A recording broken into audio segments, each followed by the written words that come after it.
How to get married in foreigner. Pag-usapan po natin kung ano nga po ba ang mga requirements para makasal po sa isang foreigner. Unang-una po, ayan, birth certificate nyo po parehas. And then, Senomar, hinihingian din po yan. And then, legal capacity po, galing po sa embassy niya. And then, kung Katoliko naman po kayo, marami din po mga requirements dyan. Iba't iba pong requirements. Pag-usapan muna natin po doon sa birth certificate. Doon sa birth certificate po, hinahanap po yung original na birth certificate and Xerox. Doon sa original po, since na foreigner po siya, hindi po siya makakuha ng Senomar sa kanila. Kasi po, sabi niya, yung Senomar po ay sa Pilipinas lang.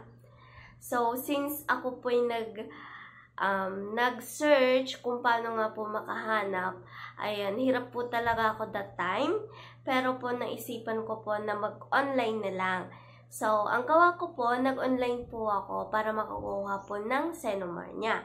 Naghingi lang po ako ng authorization niya para maklaim ko yung kanyang Senomar. Yun po, pag-apply ko po, nag-fill up lang po ako ng mga details po niya. And then, after 3 days, ayan, dineliver po yung Senomar niya. And then, next po, do sa legal capacity po, that time, naalala ko po, nagpunta po kami sa Korean Embassy.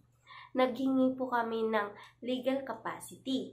Do sa legal capacity po, hiningaan po ang foreigner kasi po, yung iba po kasi kasal. Tapos, dito po kasi, kailangan po ma-present po natin yung legal capacity para makasal po tayo sa kanila. Kasi po, yun po yung patunay na wala po silang asawa. And then, next po, pag-Catholic naman po, ayan, marami rin po yung requirements.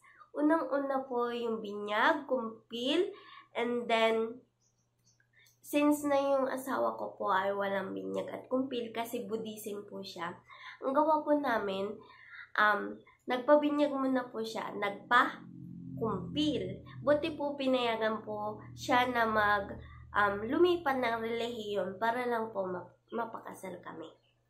Ayan, so, yun po yung mga ginawa po namin para lang po mapakasal po kami.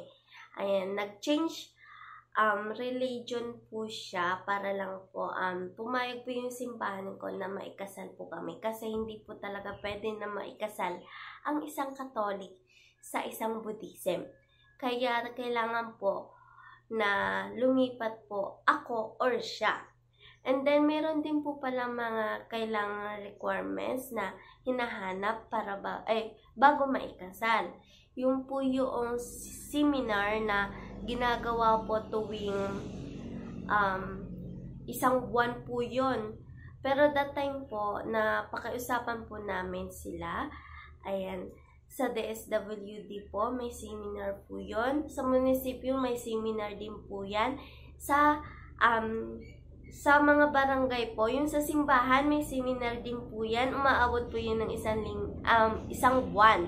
And then, hinahanapan din po kayo ng simba kada linggo. Ayan. So, that time po, nagsisimba naman po ako. Pero po, hindi po dito sa amin, sa Quezon. Doon po sa Antipolo.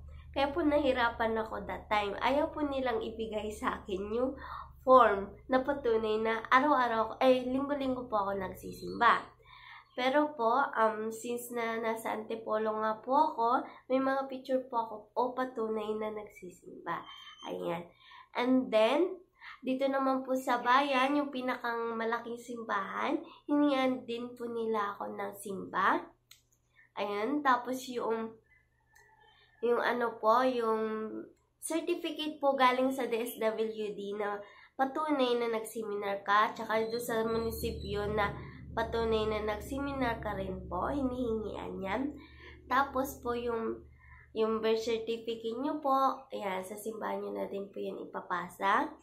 Yung legal capacity, Senomar, ayan. Tapos po yung binyag, kumpil, ayan, hinihingian po kami niyan. Yan po yung pinasa po namin sa simbahan. Tapos meron pa po yun, yung notice.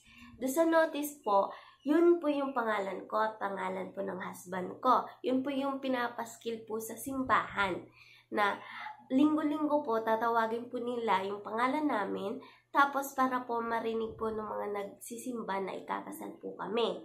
And then, kung may maghabol naman po, yun, malalaman po, 'di ba? And then, that time po, since na wala pong ano po yung asawa ko, mami or father, ganun po, wala siyang pamilya na uuwi, naghanap na lang po ako ng magtatayo na bilang magulang po dito niya sa Pilipinas. Yun po yung tito ko. Hiningihan ko po sila ng marriage contract also. And then yung mga ninang ko po, ayan, marriage contract din po. And then, do sa mga abay po, hinihingian po yan ng kumpil. Maliban na lang po talaga kung bata pa sila do sa mga flower, ganyan po. So, hindi na po nila kailangan ng kumpil. Yun lang po yung mga requirements nung kailangan do sa pagpapakasal po namin. Sana po nakatulong.